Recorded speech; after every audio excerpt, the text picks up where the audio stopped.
നമ്മൾ ചെയ്യാൻ പോകുന്നത് ജെല്ലി ഫിഷ് ആണ്. അപ്പോൾ ഇതെന്താണെന്ന് എല്ലാവർക്കും അറിയായിരിക്കും. നമ്മുടെ ഫ്രൂട്ട്സ് ഒക്കെ റാപ്പ് ചെയ്ത് വരാറില്ലേ സ്പോഞ്ച്, അത് തന്നെയാണ് ഇത്. ഇത് ചെയ്യാൻ നല്ല ഈസിയാണ്. കിഡ്സിനായാൽ പോലും ചെയ്യാൻ പറ്റുന്ന ഒരു ക്രാഫ്റ്റ് ആണിത്. അപ്പോൾ അത് ചെയ്യാനായിട്ട് ഞാനിപ്പോൾ ഇതിൽ കാണിക്കുന്നത് പോലെ, അപ്പോൾ ഇതിന് രണ്ട് സൈഡ് ഉണ്ടല്ലോ, അതിലെ ആദ്യത്തെ സൈഡിനെ അകത്തൂടെ എടുത്ത് അപ്പുറത്തെ സൈഡിൽ കൊണ്ടുവരണം. എന്നിട്ട് ഇത് രണ്ടും കൂടെ കൂട്ടി പിടിച്ചിട്ട് റബ്ബർ ബാൻഡ് ഇട്ട് നന്നായിട്ട് ടൈ ചെയ്യണം. ഇതിന് നന്നായിട്ട് ടൈ ചെയ്തിട്ട് ഇതിന്റെ മുകളിലത്തെ ഒരു പോർഷൻ ഉണ്ടല്ലോ, നമ്മൾ നേരത്തെ മടക്കി വെച്ച പോർഷൻ, അതിനെ ജസ്റ്റ് ഒന്ന് തിരിച്ചു കൊടുത്താൽ മതി. അങ്ങനെ നമുക്ക് ഈ ജെല്ലി ഫിഷിന്റെ മുകളിലത്തെ ആ ഒരു പോർഷൻ കിട്ടും. ഇനി ഇതിലെ വാല് പോലെ തൂങ്ങിക്കിടക്കുന്ന കുറെ സംഭവങ്ങളില്ല, അതിനെ നമ്മൾ ടെന്റിക്കിൾസ് എന്നാണ് പറയുന്നത്.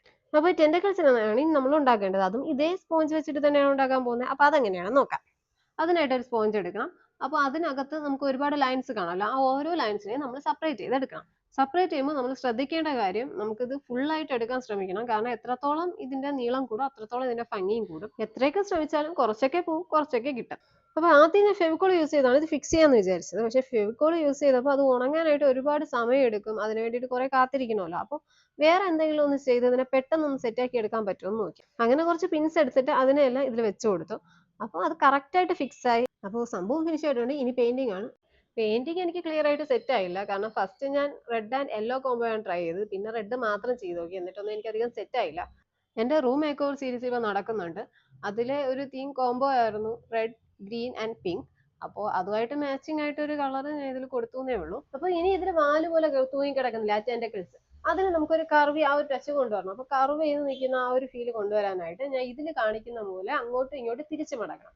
മടക്കിയിട്ട് ഒരു റബ്ബർ ബാൻഡ് ഇട്ട് ടൈ ചെയ്ത് വെക്കണം. ഇത് ടൈ ചെയ്ത് ഒരു 5 മിനിറ്റ് ഒക്കെ വെച്ചിരുന്നാൽ മതി. കൂടുതലായ ചിലപ്പോൾ അത് പൊട്ടിപ്പോകേണ്ട ചാൻസസ് ഉണ്ട്. ഒരു 5 മിനിറ്റ് കഴിയുമ്പോഴത്തേക്കും ഈ റബ്ബർ ബാൻഡിന് നമ്മൾ അഴിച്ചു മാറ്റണം. ഇപ്പൊ തന്നെ നിങ്ങൾക്ക് കാണാൻ പറ്റുന്നുണ്ടാവും, ആ ഒരു വേവ് പോലത്തെ ആ ഒരു സ്ട്രക്ചർ വന്നിട്ടുണ്ട്. ഇനി ഇതിനെ ഹാങ് ചെയ്യണമല്ലോ. അപ്പോൾ നമുക്കിതിന് വേണമെങ്കിൽ ഒരു കാർഡ്ബോർഡ് പീസിനെ റൗണ്ട് ഷേപ്പിൽ കട്ട് ചെയ്തിട്ട് അങ്ങനെ ഹാങ്ങിങ്സ് പോലെ അങ്ങനെ സെറ്റ് ചെയ്യാം. അല്ലാന്നുണ്ടെങ്കിൽ ഇത് റൂഫിലൊക്കെ സെറ്റ് ചെയ്യാം. ഞാൻ ഇവിടെ റൂഫിലാണ് സെറ്റ് ചെയ്യുന്നത്.